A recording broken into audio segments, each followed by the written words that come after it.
So today I would like to talk about some modifications that have been done to this Interstellar Super Meteor 650 from Royal Enfield. She'll start off with the ones that the dealer did before I purchased it. So all these long haul hard shell panniers, lovely gloss black to match the bike. They've got their own key. As you can see inside, there's about 17.5 litres per side of room, which allows up to 5 kilograms of weight in each. This little area at the back where you can put little small items.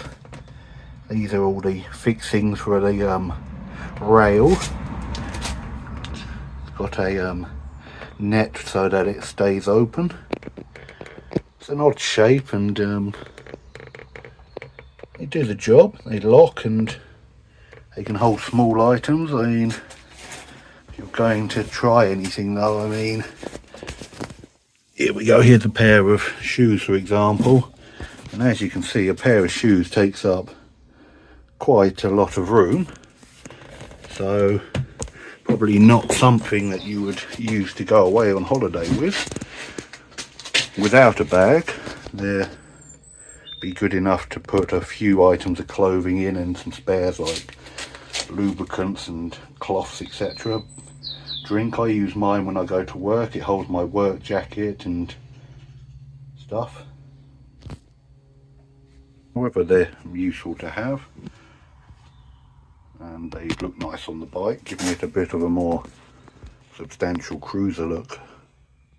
So I'm quite happy that they came with the bike. As you can see, they just shut, have two bits that hold them, key comes out, nice and locked. They are kind of waterproof, light showers. The other day through the jet wash, there was a slight few speckles of water in this one here, but this one was fine, so they must just get in the lip here. But all in all, they were worth the extra. Then we move on to this, the backrest and the touring seat which they put on. Same as which comes on the Celestial models. It's a lot more comfortable. I like this Royal Enfield stitched logo. You've got a bit of a padded bit here which helps. Nice handles. Nice stitched Royal Enfield logo on the back. It looks the part. I find it quite nice for journeys. Suits me quite well. I don't know what the passenger one's like. I haven't had anyone on here yet. But, you know, I just think it's an improvement upon the standard. It was something I was going to probably look at doing anyway, so again, glad it came on there. The last dealer addition was this windscreen here, which just fits around the front and it's quite tall. Has its bracket here, which just connects into here.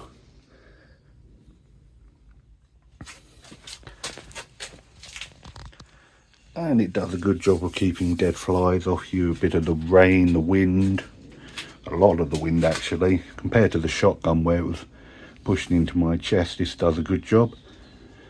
The only thing with it though is it seems to push the air up and over straight into your face, so you get a louder experience, but I think the benefits of it outweigh that one negative.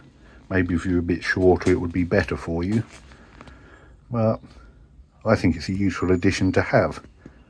Now we move on to some modifications that I did. I put the deluxe rider foot pegs on, which are wider, got this nice look to it, silver the black.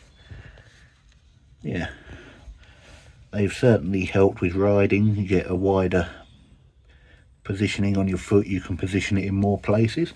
They were quite easy to install. There's just a pin here with a circlip at the bottom. You just need to remember which way this little spring goes. and you need a decent pair of circlip pliers. Mine were quite rubbish, making it very fiddly to get out. All in all though, an easy job. I would say it'd probably take 5 minutes.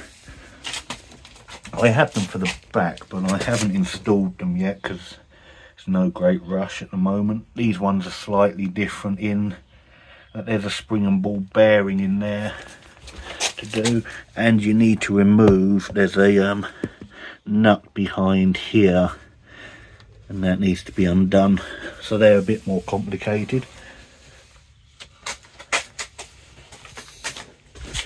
Another addition I did was this black sump guard here.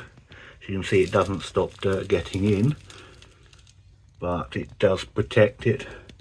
I mainly got it because it looked nicer. You have to install a couple of brackets which go into here, and it's quite a fiddly job actually. Took me quite a while. There's also another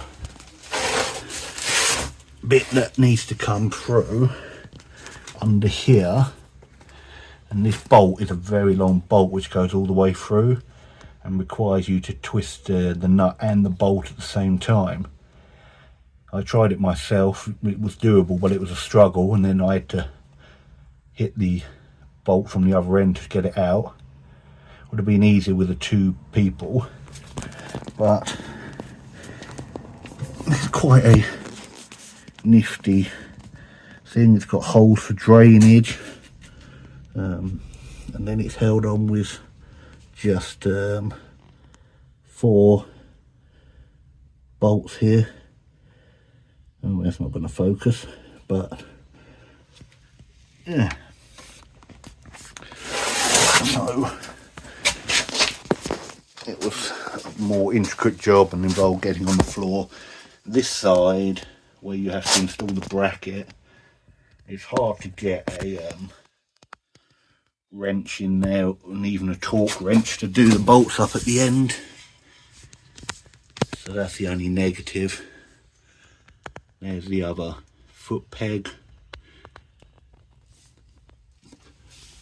and the last modification is this silver oil cap's quite easy to install. You just unscrew the plastic metally black thing that's on there, put it in, and then align the Royal Enfield logo, which is a separate piece how you want. They've turned this further than I had it when they've changed the oil, so I'll have to redo it. Mine was quite seized on there, the old one, so I had to give it a little tap with a block of wood and a hammer. But it looks the part. You can get those in black as well. I did debate whether black or silver was going to be the best. Went with silver in the end, no real reason.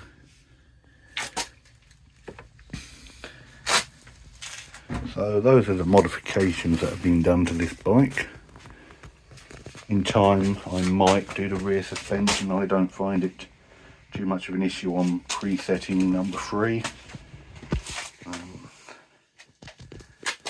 Yeah, nice looking bike. The only other thing that I wished it had was, like the shot button, this bit is a glossy black case. That might be something I'd look into in the future.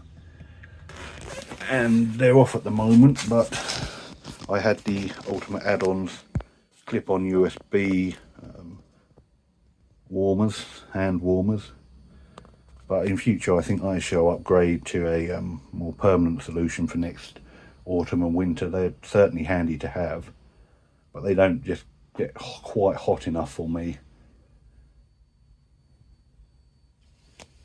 And the other thing that I might do is you can get a handlebar clamp that goes across here.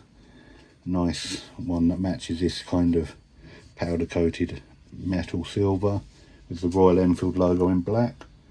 Although I see the classic through a 650 has a very nice chrome one. Very nice. So I don't know if that will fit it at all. That might be interesting.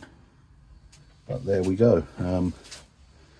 A useful addition which had made it up to a celestial model and then a bit above it.